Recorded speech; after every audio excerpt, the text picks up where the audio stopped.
Hi guys, hope everyone's well and welcome back to the channel. So today I'm going to be going over a push day, and I'm going to specifically touch on the exercises I select when it comes to a push session and the rationale behind that.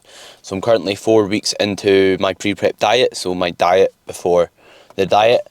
Reason for this is it will just allow me to not have to take as much off when it comes to prep, and it will be a smoother kind of experience, a smoother prep as a whole. So I'm just setting myself up for what you could say success in that regard. But yeah, 4 weeks in and 10 pounds down pretty much on the dot, which has been pretty successful so far.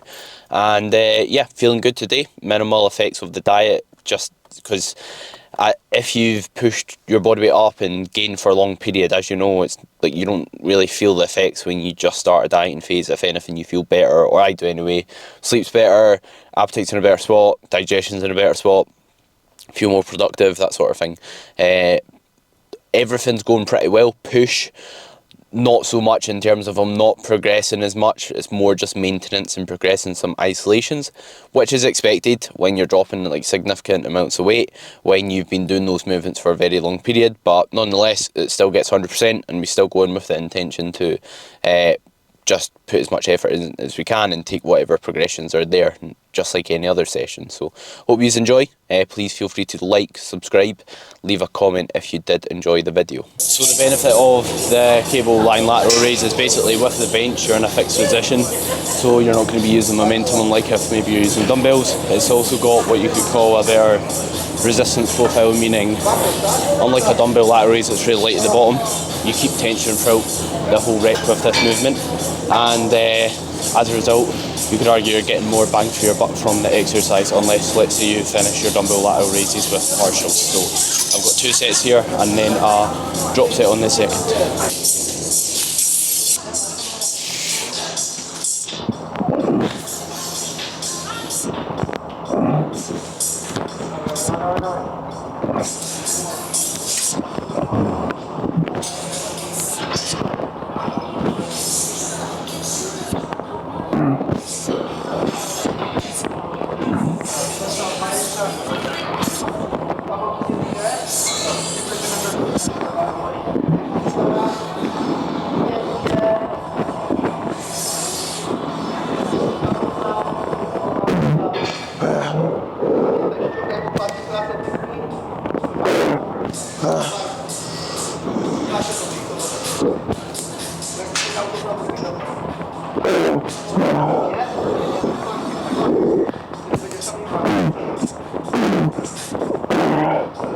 So next up, as you see, we have the high incline converging Smith press. The benefit of like a converging Smith where the handles come together at the top instead of a standard Smith where they just travel up and down is you can kind of still have tension on your shoulder at the top position. You can take your shoulder through a large range of motion and train your delts through a large range of motion as a result of that. But the main reason I've kind of swapped to this instead of a standard Smith it's just because my standard Smith press stopped progressing. So if you don't have a converging Smith, then it's not the end of the world.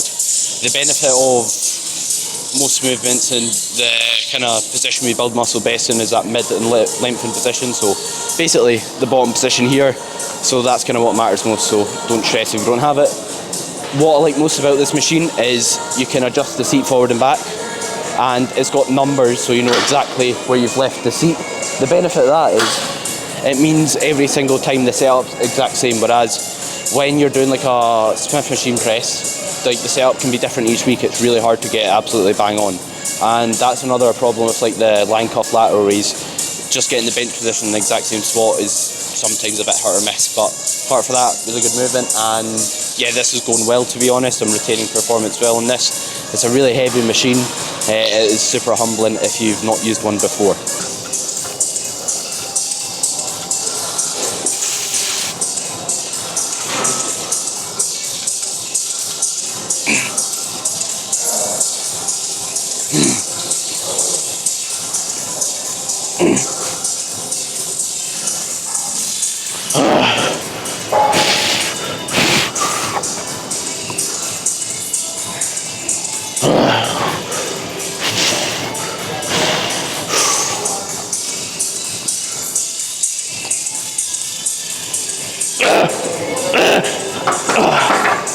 So next up is the chest press, and the benefit of the chest press is obviously to train your chest. Although I'm saying I do this exercise, that exercise for X reason, sometimes it's just due to being a decent movement. Like, there's nothing special about a chest press, if that makes sense. Like a dumbbell press, barbell press, they're all going to be half decent exercises to train your chest. You could argue benefit of, let's say, a chest press when dieting is it's a bit more stable than a dumbbell or barbell press, and the handles come together at the top again, allowing you to train your chest for a bit of a larger range of motion. So not that free weight movements are bad, or movements where your hands don't come together are necessarily bad, but if I had to say what movement's going to be maybe best for your chest, it would be a decent chest press. So you don't need to have every movement absolutely perfect. It's not going to happen.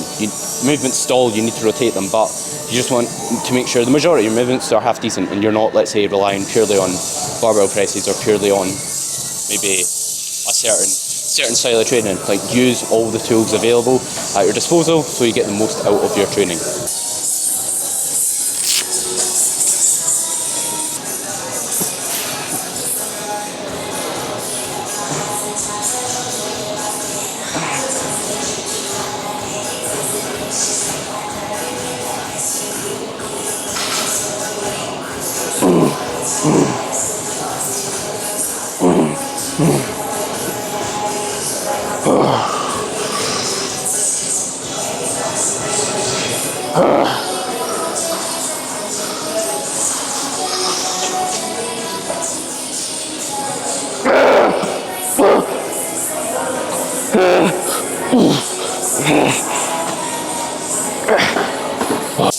And next up we have a tricep fit on a machine.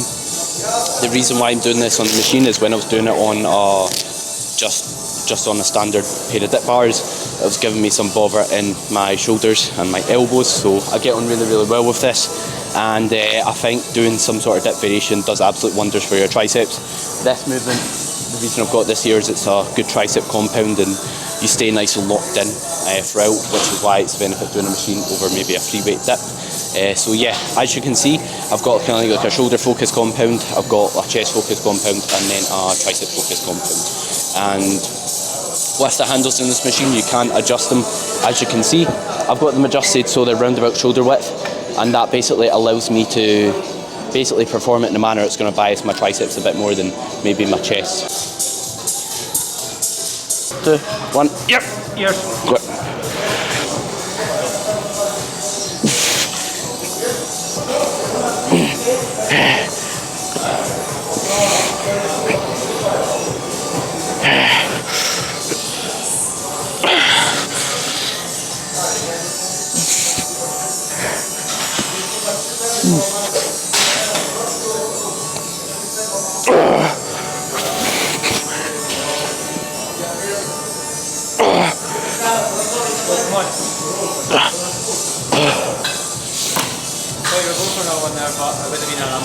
I'm matched.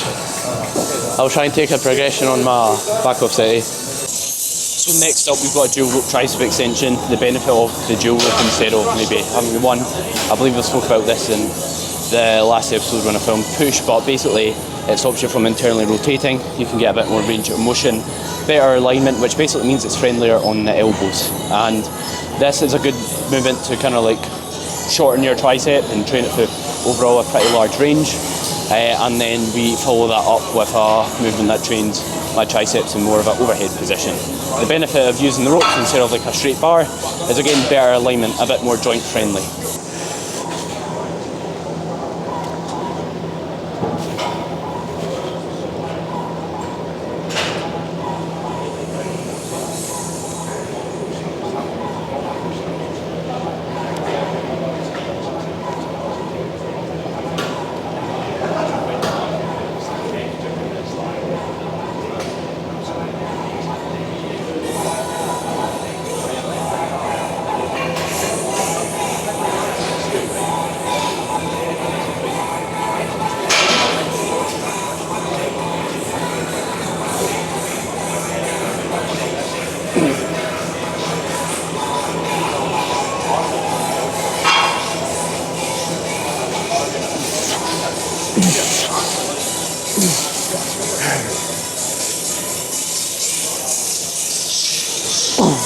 So next up on the cables we have a single arm tricep tricep extension. The benefit of doing it on the cables is, again, a bit more freedom in terms of where you're allowing your joints to move to, if that makes sense. You're not kind of fixed in a confined path. For example, if I do overhead tricep extension, I can't really get my elbows in fully. Just if, like, say I've done it with the easy bar, so it doesn't really agree with my elbows, and I've had issues with it. So the benefit of obviously doing a single arm movement is some unilateral work, or in other words, single arm work can help your imbalances. So it's a balancing act between having enough single arm work in your program, but also not just kind of drawing out the length of your session. So this session I've got single arm variation. The next session I have like dual overhead extension. The reason why when I'm doing this, I'm not doing it overhead and I'm doing it kind of in front of my body a bit more, is it still lengthens the tricep, which is the goal here, to train the tricep in the stretch position. However, when I'm in this position, I get elbow pain, doesn't feel great in my shoulder. When I'm doing it in this manner, it feels good on my elbow, feels good on my shoulder, and I can still train it in its lengthened position. So do what you can do comfortably, pain free. There's no exercise you need to do, if that makes sense. For example, like if I can only do it in that manner, doesn't mean you need to. You could do it overhead if you can do that comfortably. Because it will allow you to maintain your mobility in that position and allow you to practice or kind of work on stabilising the shoulder in that.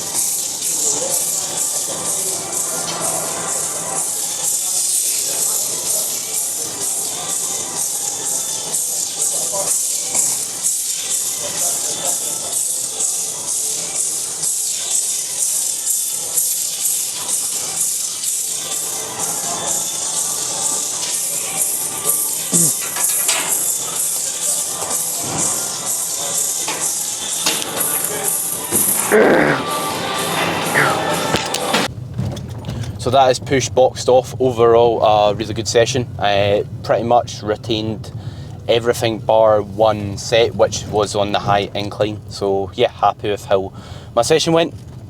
And overall, like when you're dieting, push is something that's going to take a wee bit more of a hit than other body parts, because you rely quite a lot on kind of having like body fat on your upper back and the surrounding joints like your shoulders, elbows, etc., which kind of help you a lot in terms of performance, which is why it's so beneficial pushing your body weight up. But yeah, despite obviously dropping a decent bit, I've still managed to kind of maintain my performance as far. And obviously when you do kind of drop performance, it shouldn't be excessive. It should kind of be a rep here and there, and if it is excessive, then you could probably maybe do something better when it comes to managing your consistency outside the gym or managing your dieting phase as a whole. So hope you enjoyed the video and hope you took some insight in regards to the training, and thank you very much for watching.